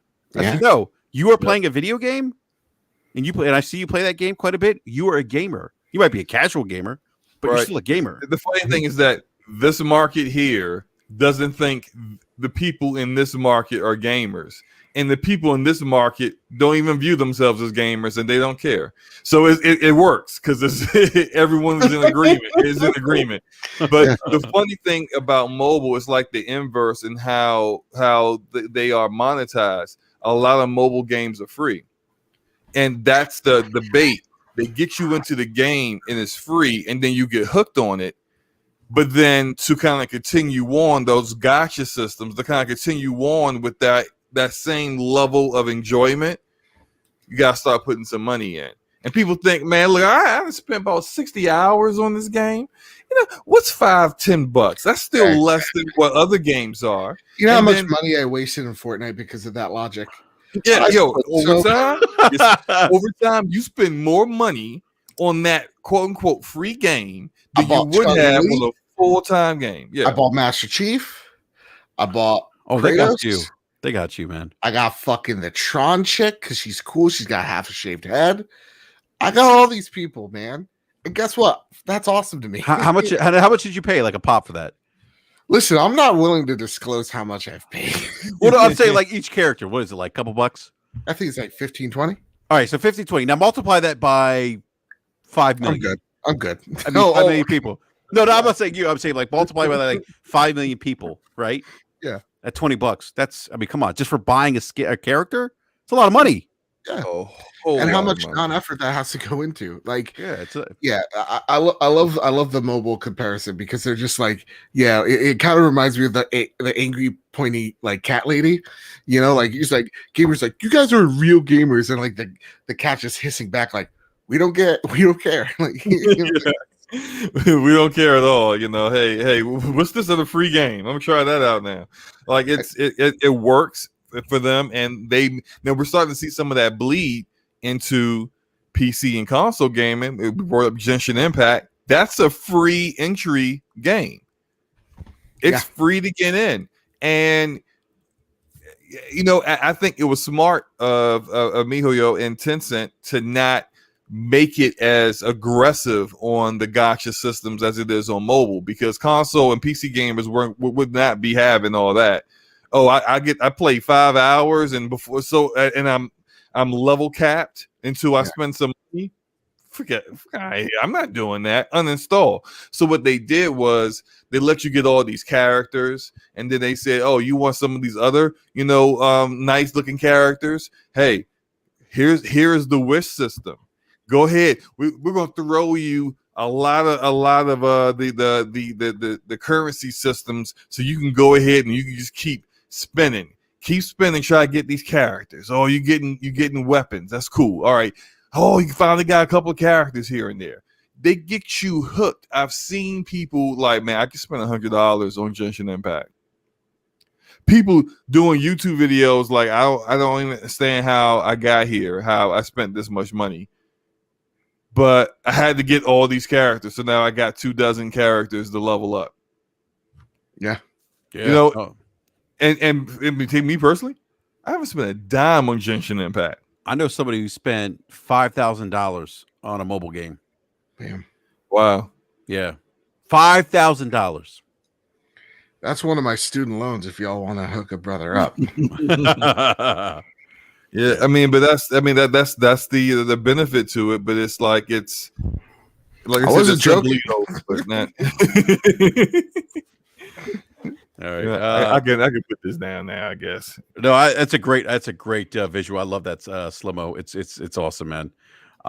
Look, I just everybody calm down. It's gonna be okay, right? Look, first of all, I want to give a shout out to, we're at a little bit past 11 o'clock hour, so we're gonna go ahead and wrap up this episode of BRAP. But want to give a big shout out to everyone in the live chat. Number one, who came by to hang out this evening. Two, also thank our guests this evening. Big shout out to Sincere, Gold Chain Gamers, and then also Mr. Babbitt, who's here. from the Trophy Room podcast, and I'm not going to try to say what your slogan is because I know I'll butcher it, but it's one of my favorite slogans in podcasting. But yeah, Mr. Babbitt, it's always a pleasure to have you on, man. Let everyone know where they can find you. Man, every time I get a free night, like, because this is usually when I record the Trophy Room, I'm like, I gotta hit you up. So you can find me over on the Trophy Room, a PlayStation podcast made by the players for the players, where each and every Thursday, me and my best friend Kyle talk about the latest, the greatest in all things PlayStation. You can find that podcast over on Spotify, over on Apple Podcasts, Google Play, wherever you find your podcast services, you can find the show there. We also have our YouTube channel where you can see the video version. We got an amazing glow up. Absolutely fucking stunning. It blew my mind. I was literally speechless when I saw the overlay. De Niro Primero just delivering. We also are doing some weekly content over there as well. So follow the Trophy Room show on YouTube. And you can follow me at Mr. Badbit, all one word. And PS Trophy Room on Twitter, where that Twitter handle is, again, followed by Shuhei. Well, my goodness, what's next? That's awesome, man. That's the target. We're doing it. We got to get Insomniac to follow us next, and then who's up after that? Who knows? Yeah. Well, Mr. Babbitt, always a pleasure, sir. Yeah, always a course. pleasure, man. And love when you can make it. Like when I saw your team, I was like, yes, awesome. Yeah. Join us. Yeah. Absolutely, man. Yeah, anytime you're available, man. I love you. I love the show. I love everybody here, man. It's Thank good. It's fun times. It's come together as a community. Exactly. Also want to give a big shout out to Mr. Eric Jackson, who had to leave early. Big shout out to our man Forte. We miss you, man. Take care, Forte. We do miss you. B Money. I almost forgot to do the intros for B Money and Slow-Mo. I was about to say, all right, we're out. B Money, man. Let everyone know where they can find you, sir. Yeah, man. You can find me here and everywhere else. The same name, B Money 101. Yeah. And we'll be on DPS tomorrow. So you come through tomorrow and check me out over there too. Nice. Yeah, definitely check out DPS. And Slow, let everyone know where they can find you as well, sir. Yeah, as B Money said, DPS podcast on my channel, Slow Mo Backslap, tomorrow, 9 p.m. Eastern, as well as on Scumcast Saturday, 4 p.m. Eastern, with the Ash and Luca and the entire Legion of Scum, as we do our thing as we normally do on the weekends. You guys have a great night, and hey, be safe out there, man. Hey, guys, real quick, because I forgot to talk about this, but State of Play tomorrow. Any big announcements, thoughts? Oh man, I got some thoughts. Prediction? Yeah, predictions. Real quick, predictions. Disappointment. Yeah. Okay, disappointment. What do you think, Mr. Babbitt? PlayStation has given us, honest to goodness, if it's disappointment, I do believe it's on us, because they literally said we are talking about games that are coming out. This is literally in the blog post in the next few months. Don't expect Horizon. Don't expect God of War. Don't expect any jaw-dropping announcement. Expect them focusing on what they focused in the June event. So those indies that we saw, we're going to see Kena, we're going to see Returnal, we're going to see, Deathloop. We're going to see those games. Well, look, if they show gameplay from Deathloop and Kena Bridge of Spirits, I won't be disappointed. That'll be exactly what I'm looking for. And I think we're getting a release date on Kena, and I think it's going to be a surprise. And also, we're going to get a pretty big announcement for PlayStation Plus. So I think we're going to be happy. Okay. All right. I think we'll probably just see a couple of partnerships as far as some indie stuff, because they did say new games will be announced there. So I wouldn't expect anything big, but some new indie stuff. And, if it happens to land day one on PlayStation Plus, similar to like we saw with Fall Guys and things like that, I think that's a win-win. So they announced that they're going to be, bringing back the stay-at-home initiative where they're, giving us free games for the next couple of months. So I would assume something would be, kind of aligned with that. Yeah, I agree. I think they're going to show Kena, Returnal gameplay, Deathloop, and I think they're going to show us Ratchet and Clank, and I think they'll give us actual. I don't think we have a release date for Ratchet and Clank yet, right? No, Ratchet is June 11th. I don't even think we're going to get Ratchet. I'll be real. I think Ratchet could lead one more charge into the May State of Play, and then like that. Well, they could do deep dives. That is just a I Ratchet. think they'll do a standpoint, solo but, show for Ratchet. Yeah, Kind of how like they've done with the other first party games. They did a solo show for Ghost, The Last of Us Part 2. I think they're gonna like for their first party games, they do a full like 15-20 minute feature, strictly, the focus only on their first party game. That's something they don't give their second party or their third party partner. So I don't think we'll get anything like that. Like I agree with Babbitt. We're not gonna see Ratchet tomorrow, but that will probably be like in May. They'll have some kind of big thing to show us so that you can really see everything that they want to, really show off about the game right before it comes out. Yeah, because that's the first big first party game that's only PS5 exclusive. So also, if I could show one more time, Kyle and I will be reacting to the PlayStation State of Play tomorrow at 5 p.m. Eastern Standard Time. Nice. Over on twitch.tv/PS Trophy Room. And then after that show, we're going to give a live version of the show because we don't do live shows on the Trophy Room. So that, you can experience that on YouTube afterwards or on podcast services of your choosing. So awesome. All right. Well, definitely looking forward to tomorrow. I think tomorrow's going to be a lot of fun with State of Play. So on that note, we are out. Everyone have a great rest of the night, and we'll be back next Wednesday. Please check out Slomo Forte B Money 101 on DPS tomorrow. It's going to be on your channel, right, Slomo? Yep. All right, cool. Yeah, check out Slomo Backslap YouTube. And then we'll catch you all next Wednesday at 9 p.m. again, Eastern Standard Time. So on that note, we're out. Till next time.